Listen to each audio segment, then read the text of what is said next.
the vault, high atop the pastoral center of the Diocese of Camden, you're listening to Talking Catholic. Hello, and welcome to another episode of Talking Catholic.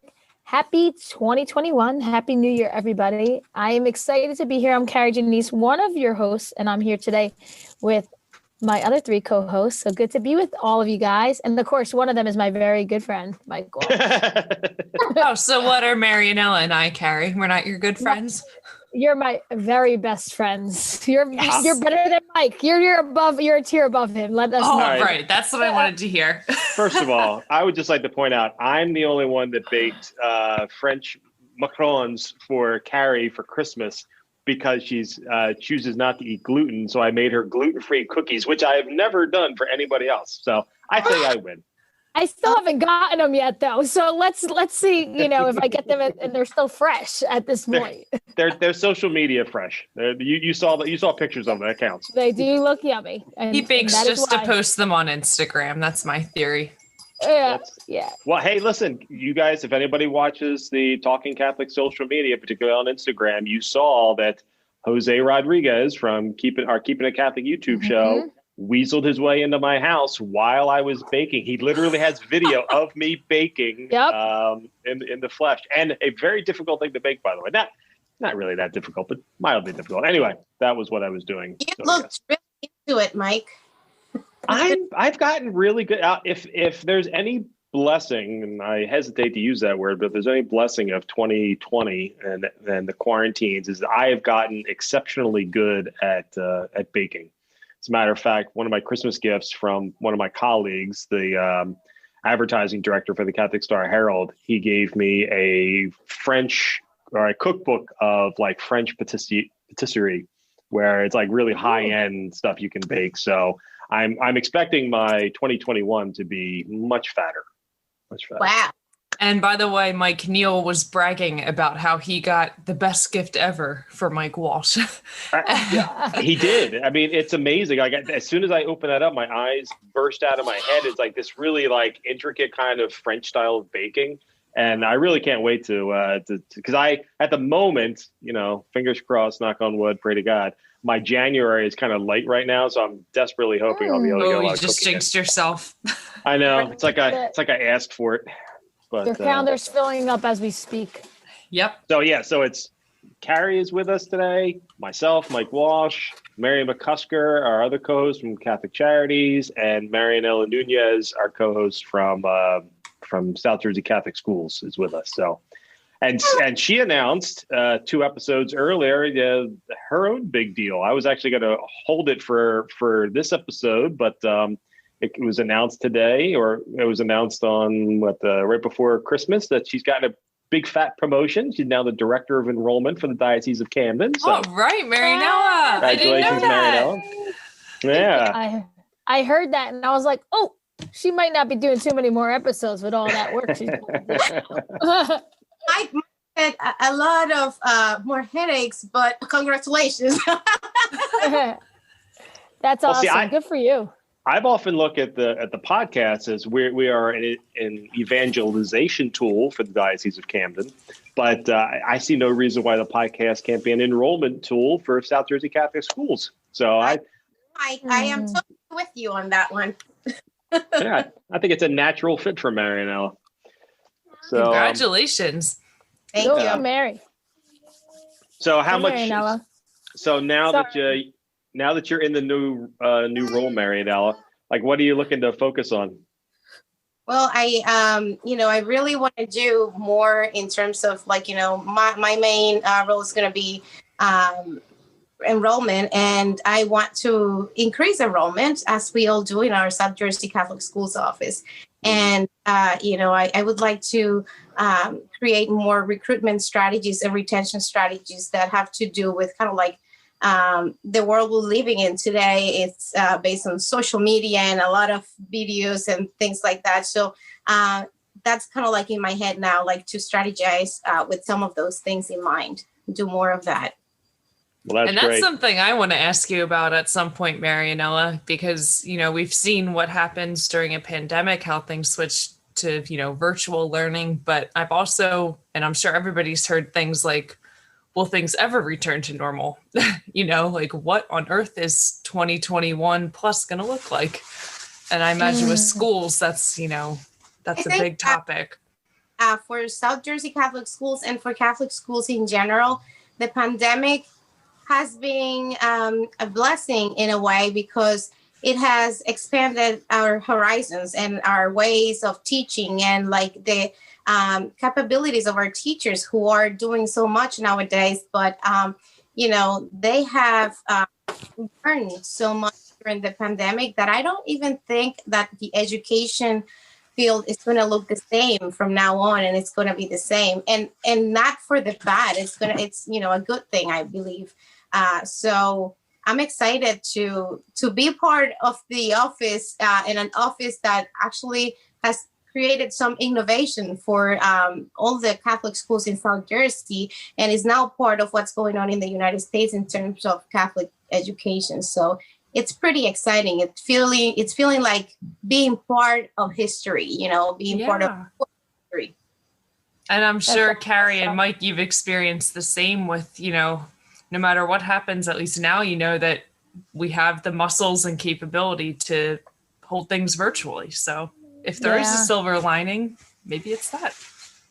It's very true. Very true. I've actually enjoyed that and also enjoying kind of like expanding our horizons in different ways for youth ministry because, these limitations that come up and they come up so quick and it's like, okay, this is starting tomorrow or this is starting Monday and you're down to 10 people or whatever X amount of people and this amount of space and yada, yada, yada, which for good reason they have them. But when you're trying to cultivate and keep a ministry going and running strong, even through a pandemic and any other time of life, it creates a space for you to have to become creative really quickly. So we just had our first outdoor Christmas party that we've ever had. I would never even thought to have an outdoor bonfire Christmas party, but we did last night with our youth group. And it was like one of the best nights we've ever had in 12 years of youth ministry. And I'm like, this was really fun. Like I would have never thought to do this, but now we're doing stuff like this. Yeah. So it's also causing me to be more creative, think outside the box. And it's been very enjoyable in a lot of ways. Difficult, but enjoyable in a lot of ways.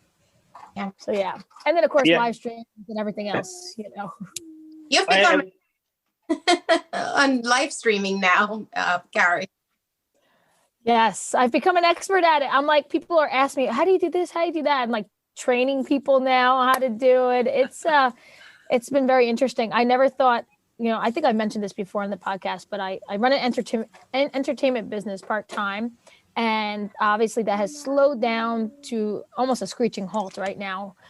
So I went from doing gigs in birthday parties and events on the side to doing gigs in weddings, funerals, viewings, and masses, live stream. So it's a new way of, doing church really. And that's through live stream. So it's been nice and a crazy year, which I know we're going to get more into, but in a way, it's been beautiful. So.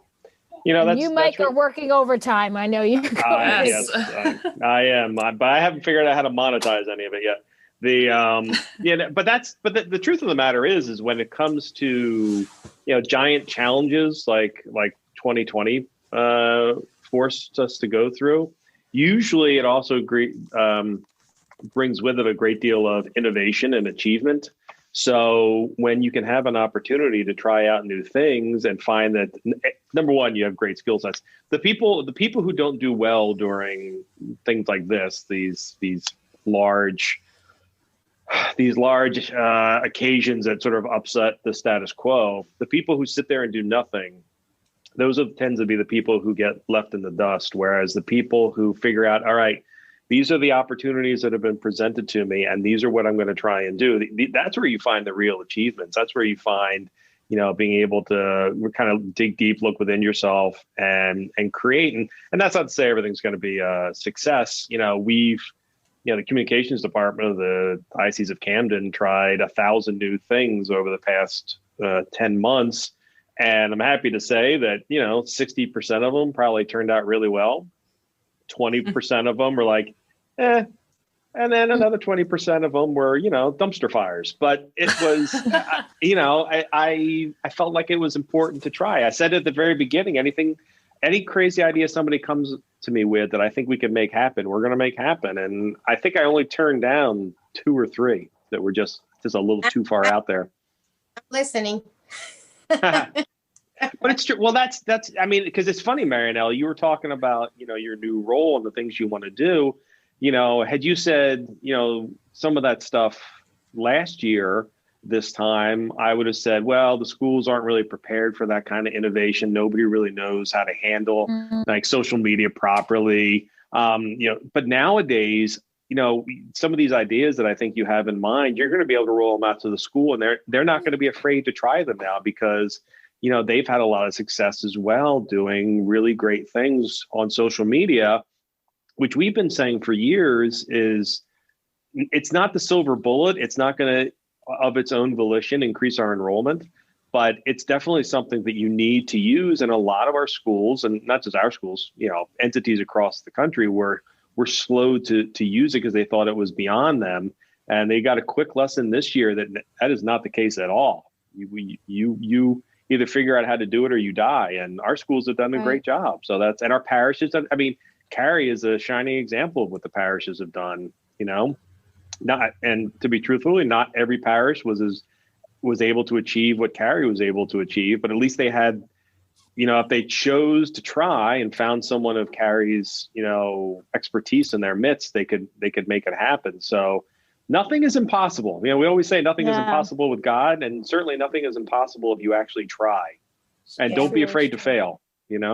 So and like you said, Mike, it's a matter of finding the right person. And honestly, within our parishes, there are people there that know how to do this stuff and do it well. So you can find them. They really are. And it has to be tricky for some people because I'm 28, right? I look at people half my age, 14.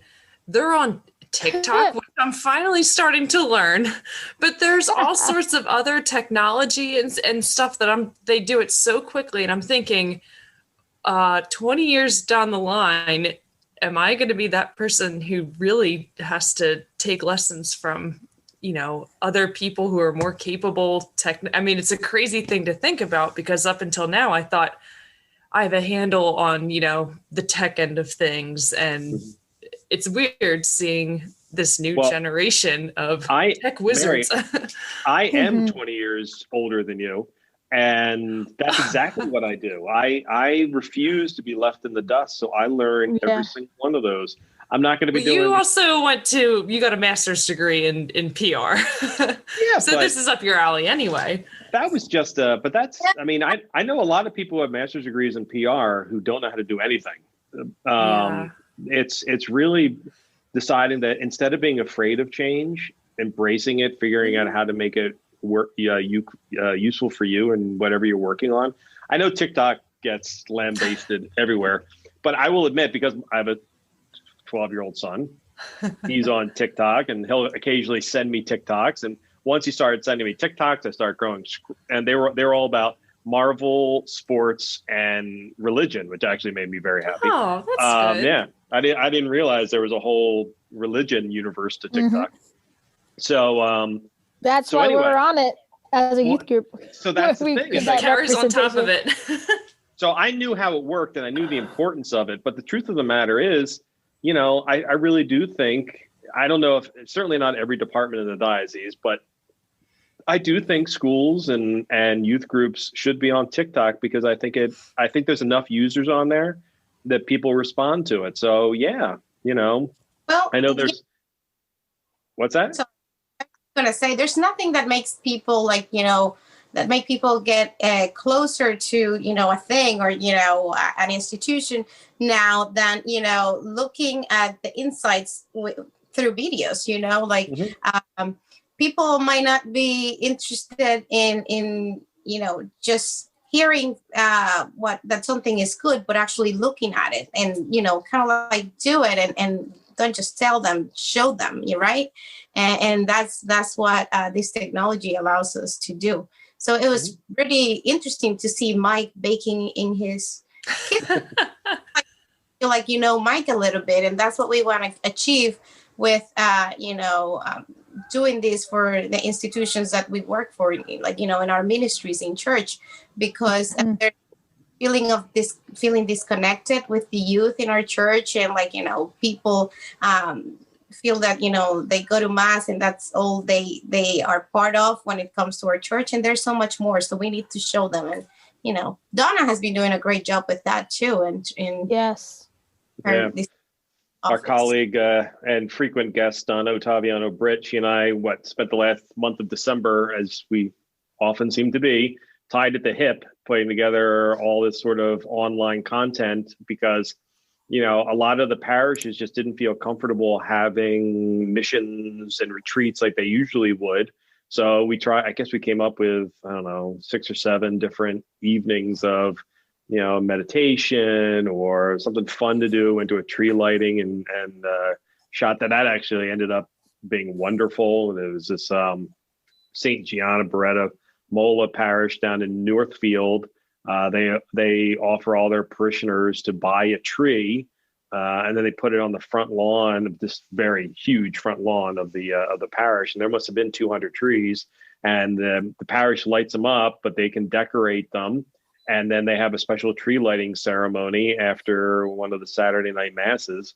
And we went down there thinking, this will be kind of some just hokey fun to do, and ended up being a blast.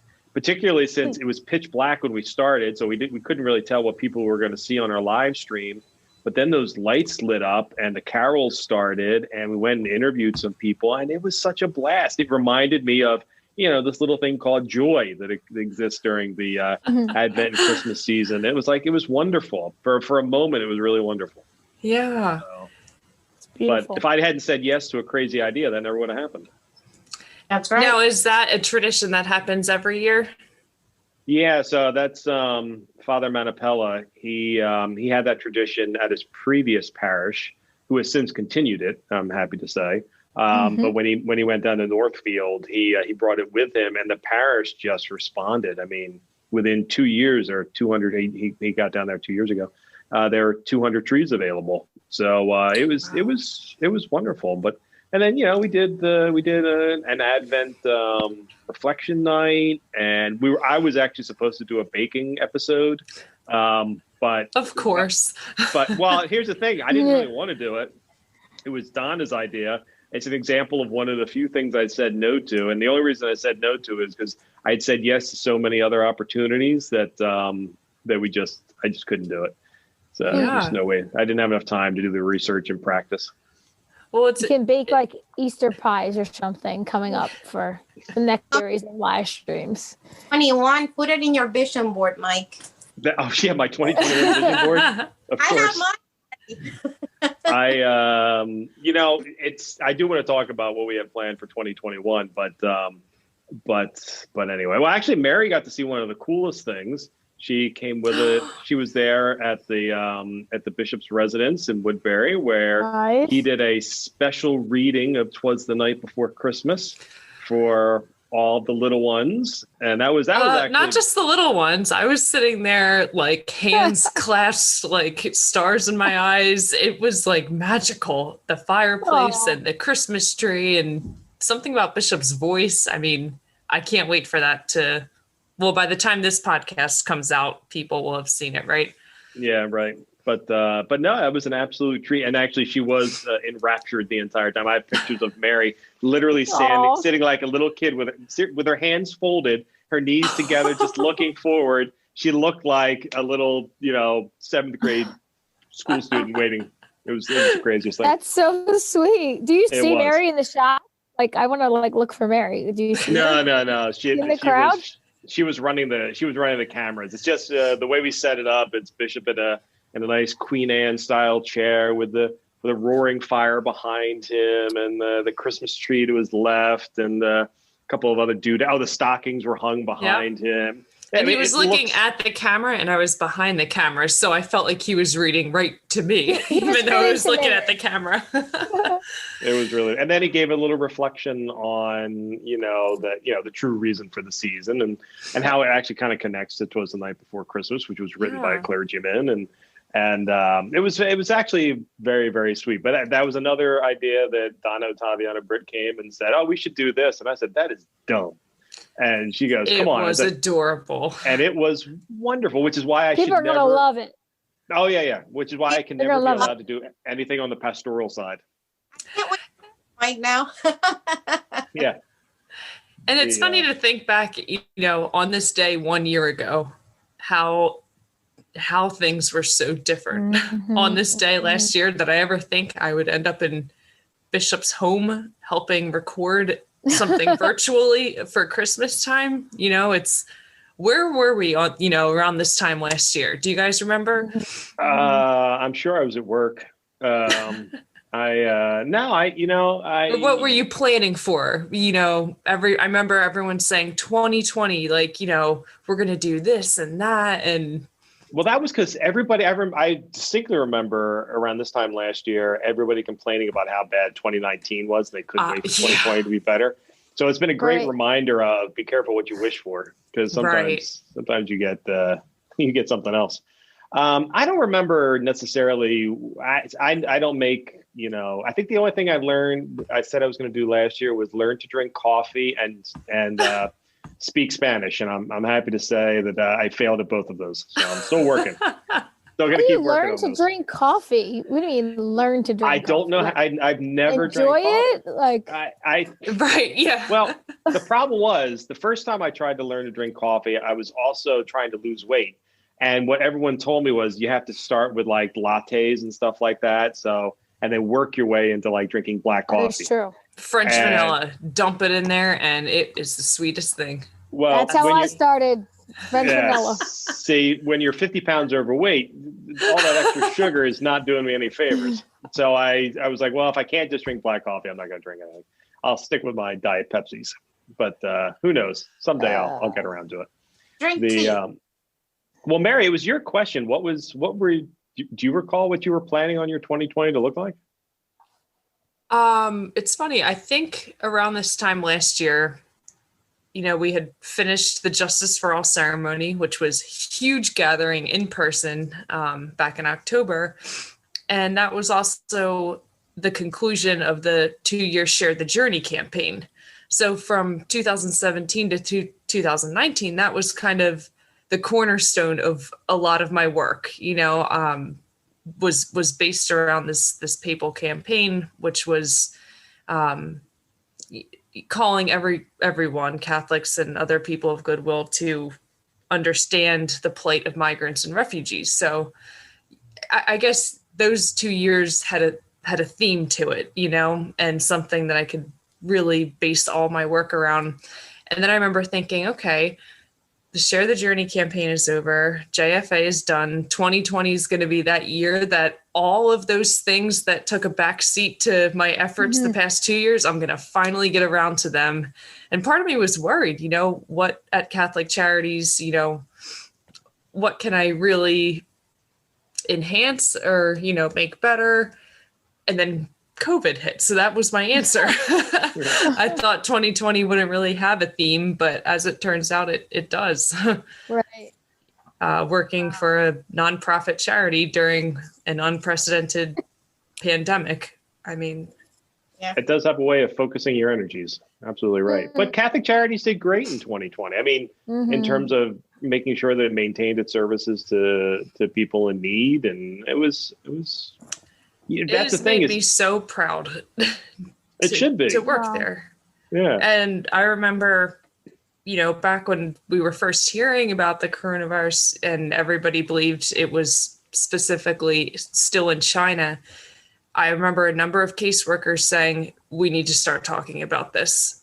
And at the time, a few people were saying, what? No way. But they were right. So just, seeing their foresight, knowing eventually we will be affected, and in ways that we probably can't imagine right now. So we need a plan A, B, C, all the way to Z. So I guess kind of the preparedness, and then the response. We had hotlines set up immediately. We had plans for, if the building closes, how will we still carry out our services and this and that, and all of this depending on orders coming from the government and just common sense in general. How are we going to make this work? But everyone, just found a way to do it. I mean, I remember the day after we had to close our buildings down, I was talking to Vincent Mancuso, one of our volunteers, and he had moved his English as a second language classes online the next day. And so there were all these like unique creative ways that everybody just adapted and found ways to carry out the services in all 6 counties. And while they were still very much impacted by the pandemic too, if that makes sense. I have colleagues whose parents have gotten COVID. We had a volunteer pass away from it. So, it's been a lot, but it's made me really proud to witness how everybody's adapted to it. That's wonderful. And, schools were the same way, Marianela. I mean, we weren't sure after in the spring and the schools all moved to remote learning only. And then the determination was made that the parents really wanted us to open up full time in the fall. And how all of those schools were able to make what seemed like the impossible possible. I mean, it was really amazing. And we've had there's been no outbreak. I mean, there's been cases of infection at some of our schools, but there have been no cases of outbreak. And that's really amazing. Yeah, I remember going back to the question that Mary was asking, like, what were you thinking that you were going to do in 2020? I remember that, one of my goals was to really go out more to all the schools that I served. And I wanted to sort of like be there with the community this 2020 and travel to the schools as much as possible this year to keep up with the Latino Enrollment Initiative. And, then sort of like the beginning of the year happened, we started to hear COVID things, but they were sort of like so far away, so remote, like they were in China. And we were like, we're not going to probably be that bad. And then it came Italy and we started to freak out. And I remember that we had this principals meeting where we were planning for a 2-week sort of like being out of the building, time. And we were planning for those 2 weeks. We had this template done we had every principal create a template of a plan that they were going to follow in those 2 weeks. And then we realized how serious this pandemic was and, started to plan on an every week basis to see what was going to continue to happen. And it felt like a marathon, I would say, especially, I really applaud the job that our superintendent of schools did, Dr. Bill Watson, in leading those efforts, because it was stressful times for everybody. And one of the things that still we are not able to create plans that are permanent because we still don't know. So that was kind of one of the biggest challenges to know, that anything you were working on and planning for, you didn't know if it was actually going to happen, starting from graduations or exams, how we're going to be remote or not, how long are we going to be out. And still, by the summertime, we felt like we got an understanding of what we could do and what not, and really wanted to prepare and figure out what parents wanted, and parents wanted in person. And we tried to do that and decided to do it as safely as possible to have every child that wanted an education in person, and make it possible for the families and the kids. And it's been amazing, and now we're doing something that we never did before. Hybrid education is also available in our. So, yeah, it's amazing, because of everything that happened with COVID. We had the snowstorm in late December, and rather than having a snow day all to himself, Jack had school for a half day of school. Yeah, I had resurrection, so yeah. Yeah, I would be so mad if I was a kid and had to still do schoolwork during a snow day. I think that was sort of a test case, because I know that the administrations and teachers at a bunch of the schools still want to like have like if there's a big snowstorm, it's just a snow day, right? But this was, I think they were trying to get everything done before Christmas, which is why they did a hybrid or a remote learning half a day instead. But that was fun. Well, I think one of the benefit, like, you know, for like years to come when something dangerous is happening in the country, like kids do not have to miss school days anymore. Like they can easily go on remote and you know, do that. I think also a lot of schools didn't actually take the full snow day because of, you know, everything that's been going on this year in particular. But as the years, you know, pass by and we start to do more of these, I think they'll be able to at least enjoy those snow days. So don't worry, kids. Yeah.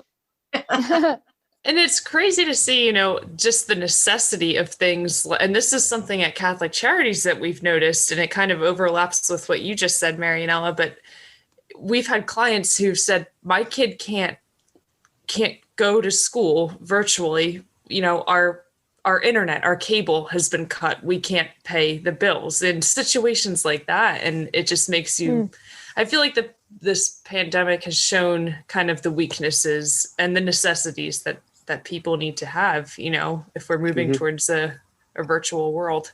Yeah. So at the risk of, you know, having our God laugh at us again, with 2021 upon us now, what do you guys see sort of like moving ahead? What about you, Kari? I mean, you've got 1,000 irons and 1,000 fires. Like, what are you? Busiest woman I know. She is yes, very much so. What do you think you're going to be focusing on in the year ahead? Well, you know what? I take things as much of a planner I am. I do take things also one day at a time. So I'm not looking too far ahead. I like, you know, like I'm just go with it kind of thing. So I can't really say that there's something like particular I'm looking for. I guess honestly, just more general things like keeping consistency with my ministries. That's just so important. Like whether we have to move to a virtual based thing for a little while, if that creeps up on us again, God, please no. But if it does, like just going with that and making it work, but keeping that consistency. Because if I did learn anything from 2020 for my ministries, it's that to keep them going any way you can. And that they need that consistency, the kids, whichever way you can give it to them, provide it for them. And if that even meant, which I did at one point, visiting them at a very safe social distance from my kind of car area outside of the car to their porch steps to say hello and let them see my face in person during the midst of that lockdown, that's what it means to do. So that's something I learned and kind of keeping with me, I guess, moving into 2021 is that consistency to make it somewhat normal. And I think we've all learned that in our own ways, in our own respective ways. So that's something, I guess, personally, just continuing to enjoy the gift of 2020, if that makes any sense. But I'll explain. And that is because it changed a lot of dynamic in my own household for the better, with my husband working at home and us being together as a family during the day, even though we're both working and we're trying to balance watching a 2.5-year-old, you know, it has brought so much more joy, so much more family time to us that I'm really, truly thankful for. And I almost sometimes when I talk about 2020 feel bad because I know for many people it was very, very difficult. And in our own respects, it was difficult in some ways, but overall, I think it was actually a blessing for us. So really just taking that in and hoping that it could stay. You know, I really do hope that could stay, that dynamic, because it's been such a blessing for our family. And then I guess just on just a general way, looking to 2021, being hopeful. I am very hopeful. I am an optimist. I really almost can't stand talking to pessimistic people. Sorry, Mike.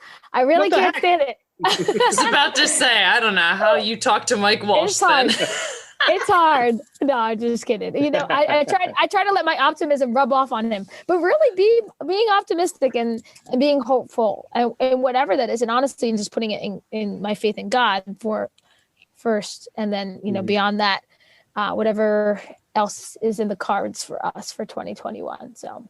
Well, I agree with that. I also agree with the pessimism, because I will be honest with you. Yes, I am a pessimist, but I prefer to be the only pessimist in the room. I hate being with other pessimists because I always want there to be, to feel like we can get things done. We can accomplish things. There's a way to make it happen. We will figure it out. There's nothing I hate more than being told no. So I'm not a pessimist. I'm just a realist, and I don't trust anybody. But other than that, I'm not a pessimist.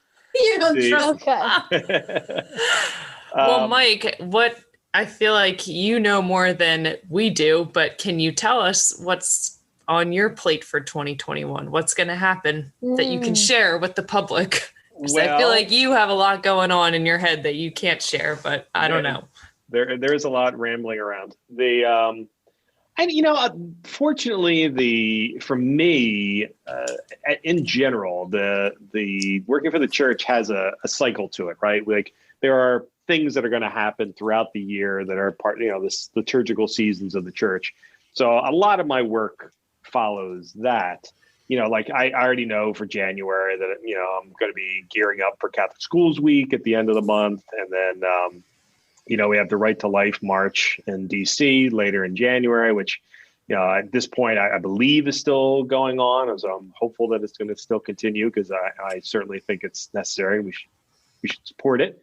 And then, we'll be gearing up for Lent and all that kind of stuff. Now, in the Diocese of Camden, it's well known that the Bishop of Camden turned 75 in March, and no one ever finds out early when a new bishop is going to be named. He turned 75, had to put in his resignation, and now it's just a waiting game to see if he'll be replaced this year, next year, who knows. But, you have to sort of get the plans in place for that. So, we're working on things like that for whenever, because it's also a very tight timeline. You might only get 6 weeks to 2 months to set something up, which sounds like a lot of time right up until you're planning to install a new bishop. And that takes quite a bit of effort. So, we're kind of looking at that kind of stuff as well. And actually Bishop is celebrating, I believe he is celebrating his 50th anniversary as a priest in May, on my birthday, as a matter of fact. So, I think we'll be planning some celebrations for that as well. Plus, I've been wanting to do a ton of things that I just wasn't able to do this year. My hope was, we have the Talking Catholic YouTube shows. I would actually like to expand, have a couple of new shows added to the mix, some new ideas. I've been wanting to do stuff with Catholic Charities on social media and video work for years now. And now that it's on my list, Mike. Yeah, I know it is. But with all the success we had with turning the Justice for All dinner virtual, I would love to see some. Like there are cooking shows I have in mind for Catholic Charities that I want to see happen. So all that kind of stuff. And actually, the thing I'd really like to do is, we've seen a lot of talent shown in the schools and in the parishes. I really want to do a better job of elevating that this year. And because I think there are a lot of people out there who are doing really cool stuff. And if I can figure out some way of giving them a diocesan platform, I'd like to do that as well. So, things of that nature. Plus, I have a distinct impression that the new director of enrollment for South Jersey Catholic Schools is going to be giving me a lot more work now that she's in charge of putting fannies in the seats. Yeah, I that's kind of like following up with like what everybody's saying in terms of what we're hoping for 2021. I think I was not expecting to be the new director of enrollment, so that kind of like came as a surprise to me this year. And my plan for 2021, and has already started. It's kind of like learn as much as I can to do the best job I can do to perform my duties as the director of enrollment for the whole diocese. I've been doing a lot with the Latino population, and some of the techniques we've used have worked excellent with the Latino population, but it's always, in our minds that the level of, work that we do with the Latino school population can only on an with the, can also be grow their population. So I'm excited about that and to see how that can be received by the whole community. And I can't wait to create new ways of recruitment and retention and new enrollment for our schools.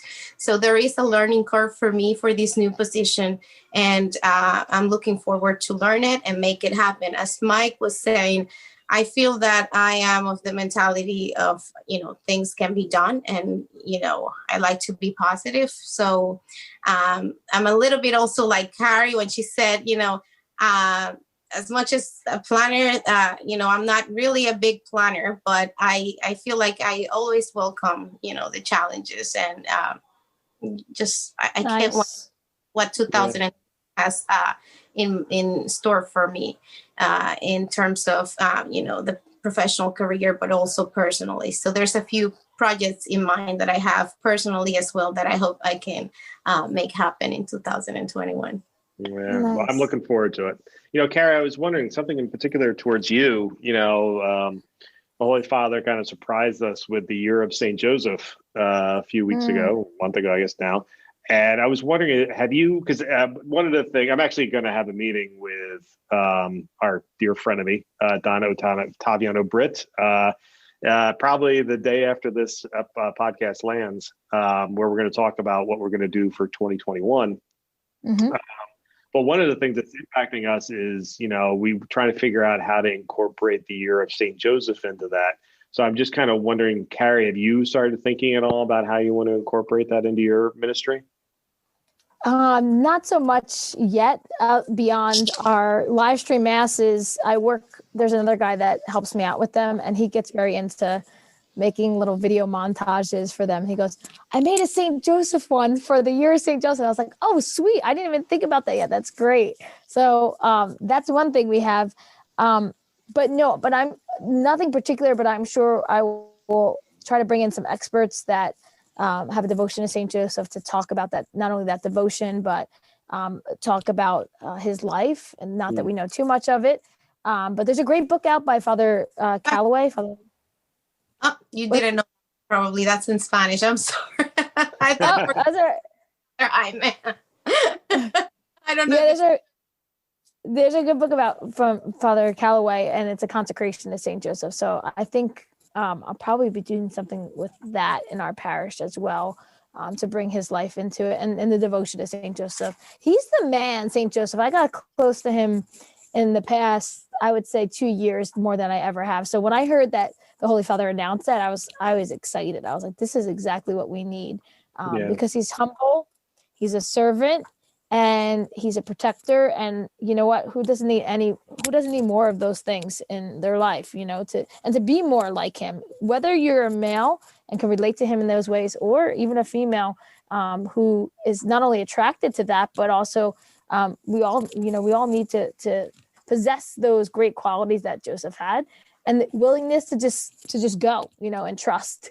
That's, I think, the biggest thing. So I am psyched for the year of St. Joseph, and I like you probably need to get on it pretty soon, right after the new year, to put some pen to paper for it.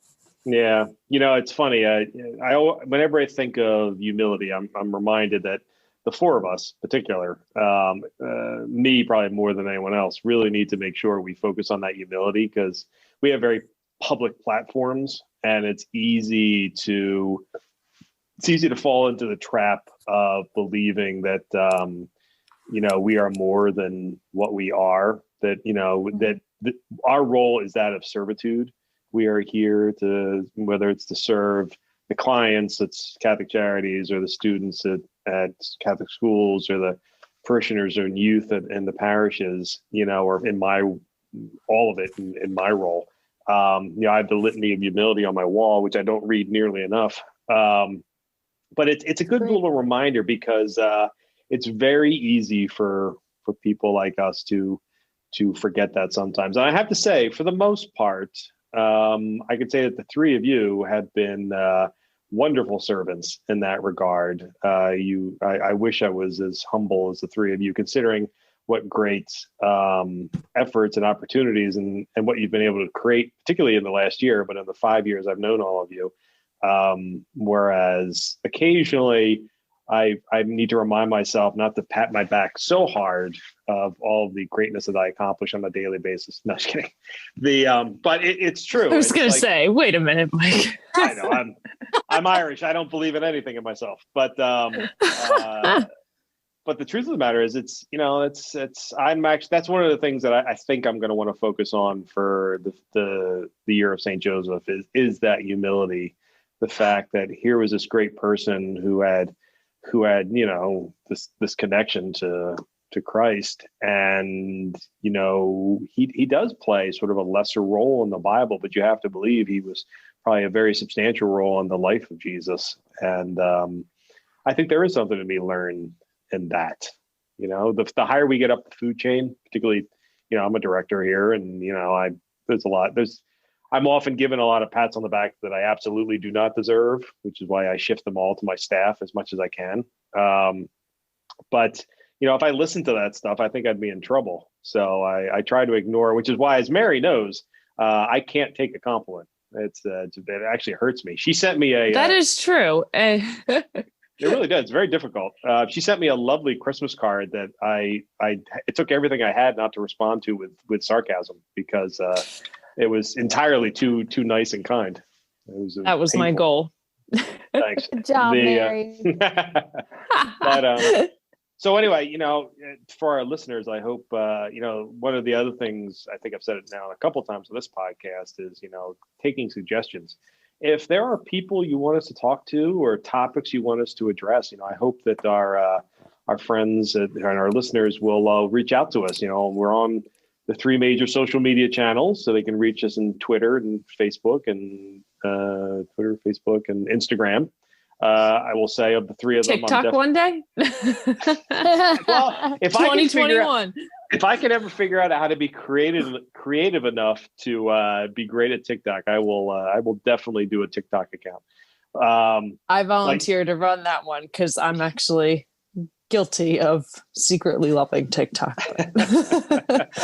Mary, you have a 14-year-old girl trapped inside of your 28-year-old body there. Yes, I do. Well, Mike, you said that you can't take compliments, but you can take criticism pretty well. Remember, people have given us feedback about this podcast, and I know you've taken it seriously, and yep. Unless you were really, really bitter below the surface, you handled it well and said, yeah, that's a good point, and let's work on that. So I agree. It's true. We always appreciate feedback. Yeah. And that's what makes me happy when I hear the 3 of you or any of our hosts of either our YouTube channels or our podcast channels who actually go back and listen to their episodes, because the only way you ever get to improve in this job is actually listening and saying, forcing yourself to listen, as Mary will often It's the most painful thing ever, hearing your own voice and the stutters and the rambling, and oh my gosh. Yeah, but then you think, listen, every time we get on the podcast, I fail at this probably too often, but I think about that letter we got that said I talk too much. So I actively attempt to talk less, and I give myself a little pat on the back every time I let Kari go off on a rant. But good job, Mike. So just amongst the 3 of you, we talked a little bit about it, but are there people you'd like to have on or topics you'd like to address in the new year? For me, I was thinking, for the most part, I brought on a lot of Catholic Charities staff here in the Diocese of Camden, but the truth is we're a really wide network. There's 165 Catholic Charities agencies across the country. And of course, we're all members of Catholic Charities USA. Part of my goal has been kind of keeping in touch with other Catholic charities. What are you guys up to? How did you do this? And, taking advice from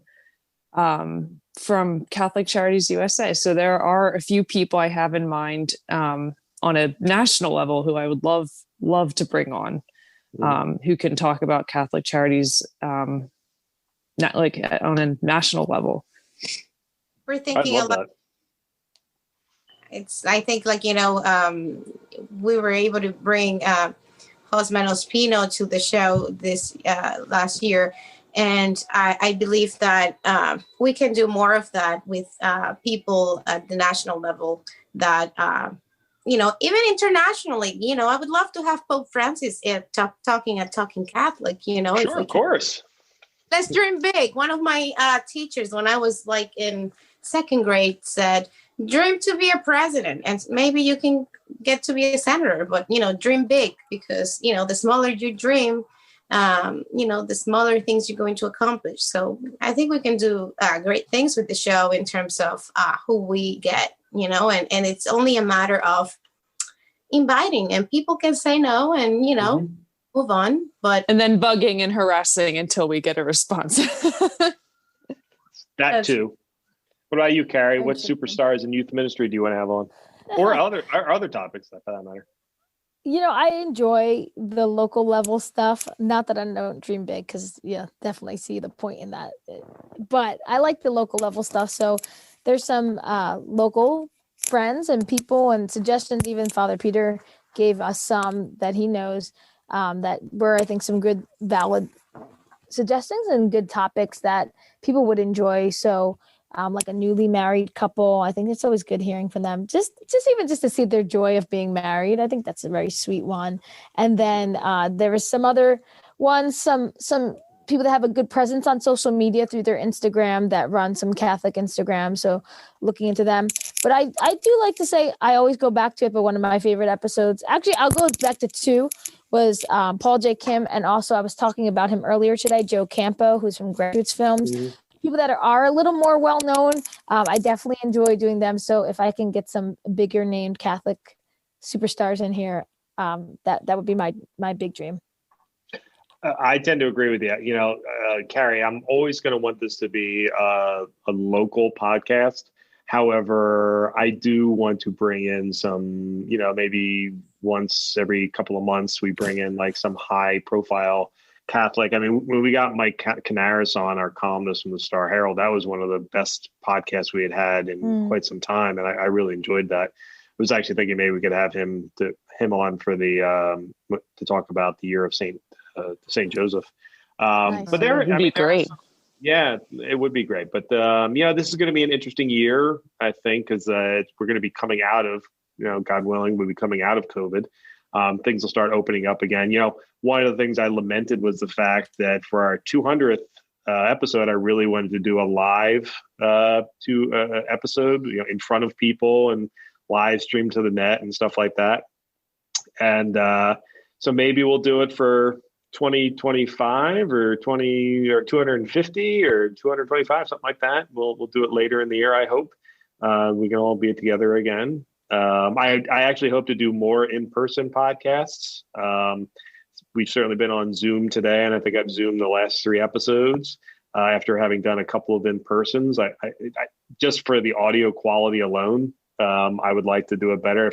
I'm sure people probably don't realize it, or maybe they are wondering why every time Marianela speaks, we lose like the first two words of her sentences.